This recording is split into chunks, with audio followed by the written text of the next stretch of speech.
How to generate leads from Facebook for real estate. This is a common question because most people, they get it wrong. But those that get it right, it's a gold mine for them because they do a few things consistently that attracts motivated sellers like moths to a flame. And I'll let you in on what those things are. You ready? Let's go.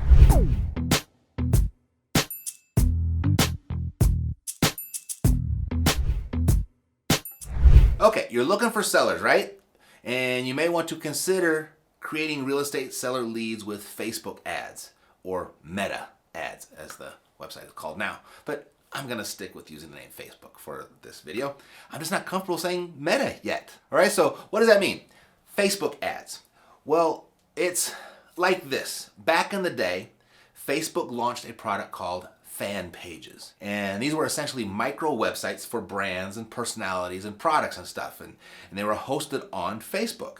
And the goal here was simple. Get as many fans as you can because anyone that liked your page or became a fan would see content that your business posted on its fan page. It was free advertising and it worked beautifully until Facebook decided to no longer show your posts to your fans.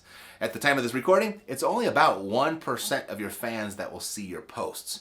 And by the time you watch this, I'm sure it's going to be even less than that. So, was all that work that you did to attract your fans to your fan page worthless? Well, it depends. I mean, you can still reach them with your marketing if you pay to play. But even then, there are no guarantees. As many real estate investors have learned, this is an expensive lesson. So I'm going to help you avoid the costly mistakes because I already made them for you. Oh, and by the way, if you're still looking to get that first deal under your belt, I put together a free training just for you to help you get that first deal done. And then how to earn $5,000 a month flipping contracts and flipping properties, working as little as 1 hour a day. And then you can access that, if you'd like, at mattsfreetraining.com. Now, when it comes to Facebook ads, the goal is to produce a lead, the name and contact information of a potential customer, so you can follow up and eventually deliver your pitch. So to do this, to generate a lead that would want to sell their house to us at a discount, entails a potential seller filling out a form with information like their name, phone number, email address, and maybe more, depending on how much information that you want to grab from them. Now, most investors will convert a very small percentage of these leads into deals. And one of the biggest reasons for this lack of efficiency is due in large part to the process and forms that they use to gather information for these leads. You see, when you set up a Facebook ad to generate motivated seller leads, you have the choice of using Facebook forms or sending potential leads to your website's landing page with a custom form. Facebook's lead forms, they may produce a higher number of leads because it's easier for the potential customer, and it may be more cost effective. However, in the end, this may be costing you, real estate investors, valuable ad spend due to producing low quality leads. So let's first talk about lead forms. When you choose lead forms, basically what happens is Facebook users scroll until they see your ad in the form of an image or video.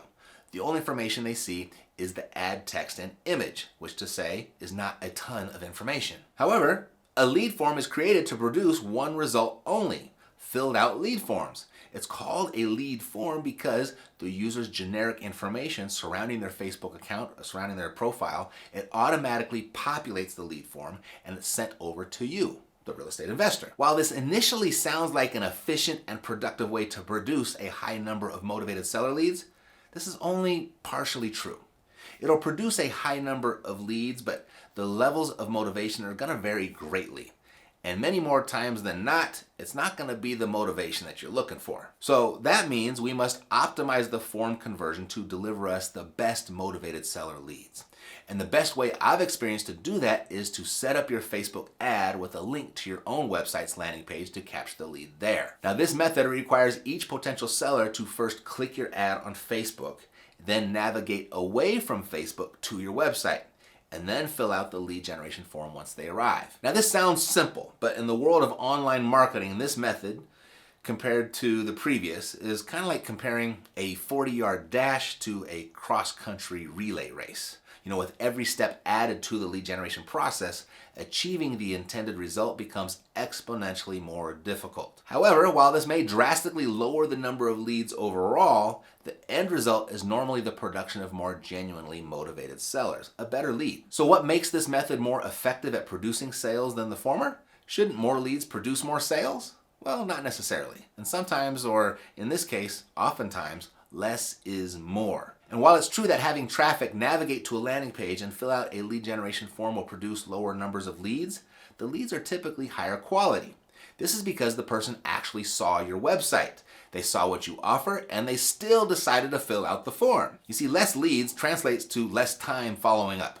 And better quality leads translates to more deals for the time you do spend following up. Essentially, no, literally, you're earning more money per hour this way.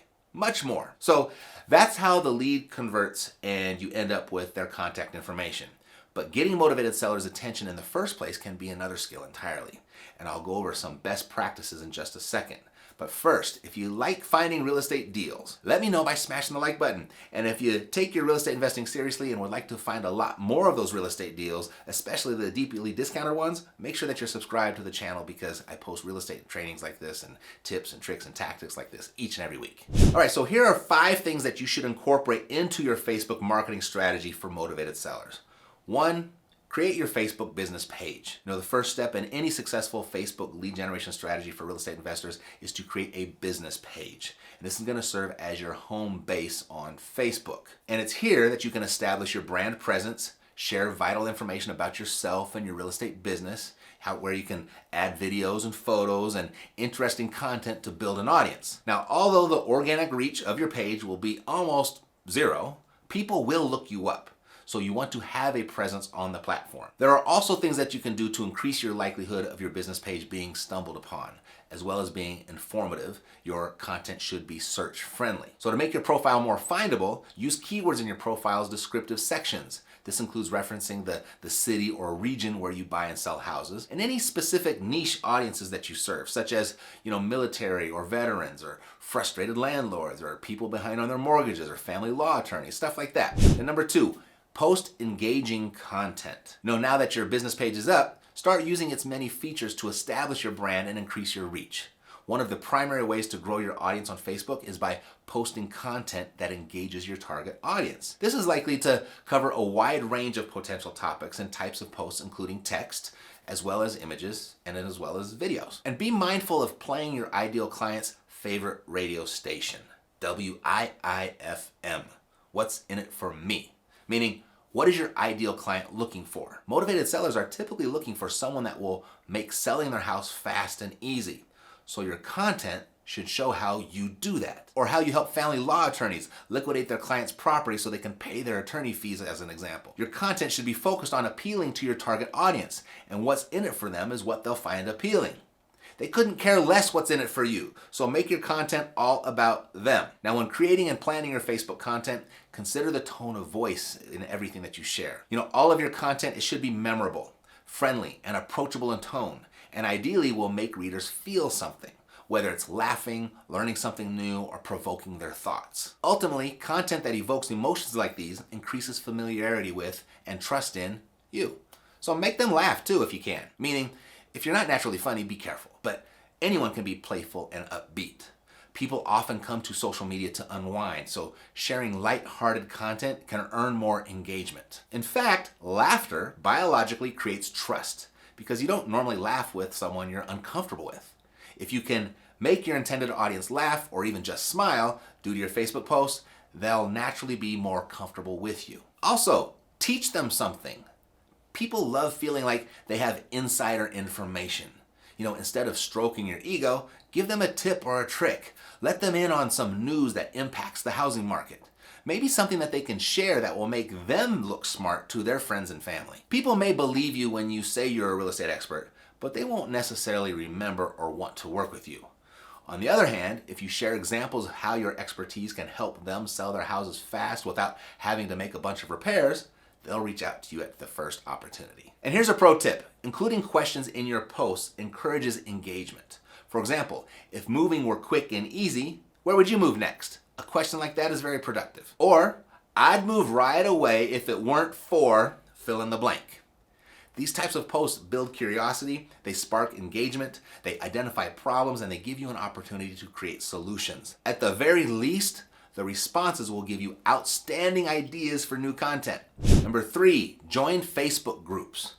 Facebook groups should be a vital element of any real estate investor's social media plan. Groups are the most powerful free tool for the Facebook algorithm, and they are often full of highly targeted groups of people, such as people who live in specific neighborhoods or work in a certain city or region. There are most likely many fantastic and relevant Facebook groups in your area. Look for local groups tied to specific cities or neighborhoods or niche interests such as, pets or parenting, business owners, and other local groups. If you really want to connect with your audience, choose groups with common interests of your own. This will enable you to be your authentic self, and authenticity is attractive to potential clients. And if you're feeling really ambitious with this, consider starting your own group about something of interest to you. For example, be a resource for wine tasting, or nature hikes, or car clubs, and be of service within the group. Here's another pro tip. Give before you expect to get. And actually, don't expect to get at all. Just let it be known that you buy houses for cash in any condition, and then have fun in the group being of service. And it's these first 3 ideas that indirectly increase the effectiveness of your paid advertising. In marketing, it's called pre-framing, or top of funnel, meaning the relationship that you build with your audience prior to them ever seeing your pitch. And that brings us to number 4, promoted posts and paid advertisements. When you've created a presence on and relationships within Facebook, it's time to start paying for promoted posts and posting real estate ads on Facebook. And there are 2 different ways to do this: boosting your posts and running paid advertisements. So boosting your Facebook posts is the more affordable and simpler option. You can pay as little as $1 per day to boost a post and increase its views to a highly targeted audience. While it's inexpensive, Facebook ads and boosted posts can produce a massive return on investment, ROI, although it may require some time and trial and error to do so. One of the golden rules of marketing is to always be testing, and it may take a lot of testing before you find something that works and something that works really well. Now, unlike boosting an existing post, when you run a Facebook lead ad, you'll usually create it from scratch. You'll also need to follow some time to find your footing. Successful Facebook advertising requires that you determine a strategy, identify an objective, and optimize your target audience by location, interests, behaviors, age, job types, and other demographics. Facebook lead ads have proven to be revolutionary in real estate marketing. However, the effectiveness of your advertising will be limited by your budget, your expertise, and your available time to learn and use the advertising platform. Since so many real estate investors are using Facebook ads, it's a competitive market that requires extensive testing and financial investment. If you like the idea of running your own ads, by all means, there are plenty of places to learn how to do it. But your time creating and running Facebook ads doesn't pay nearly as much money as talking to motivated sellers and negotiating contracts. So consider outsourcing your Facebook marketing. All right, number 5, track your leads with a CRM, a customer relationship management system. And here's why. Unfortunately, even the best Facebook marketing strategies don't equate to instant real estate business success. While Facebook can be an incredible tool to generate highly qualified and targeted leads, you need to know how to connect with these motivated seller leads and ultimately convert them into deals. The fortune is in the follow-up. This is a cliche. It's a cliche for a reason, because it's true. If you don't have a follow-up plan to connect with each new lead that comes through Facebook, leads they will fall through the cracks. So don't leave that money on the table. Stay organized and on top of all of your leads using a customer relationship management system, a CRM. Now, there are many real estate specific CRMs designed to make it extremely easy for you to track and engage potential sellers to make the most of your opportunities. And here at Epic, we use REI Black Book, and you get free access for 14 days. So you can take it for a test drive before you commit by going to epicblackbook.com. That's where you get the 14 days for free. This CRM, it enables you to track all of your communications with sellers and view a visual history of your conversations with each one. It's got a phone capture system integrated within, an unlimited number of landing pages that you can use, and it will also automate your email and text follow-up campaigns to stay engaged with your motivated sellers. Say what you want about Facebook. It's still where all the people are. I mean, more than 200 million active users per day, and a lot of them have houses to sell. You just got to get your message in front of them so they know who to call when they're ready. If you'd like to explore the possibility of working together one-on-one and becoming a master real estate marketer, thereby a very successful real estate investor, go to reiace.com, answer a few questions, and then just pick a time for us to hop on the phone and brainstorm some ideas about getting you to the next level of your real estate investing. reiace.com. and I'll put that link below in the description for you too. Alrighty, that's it for now. I'll see you next time. Take care.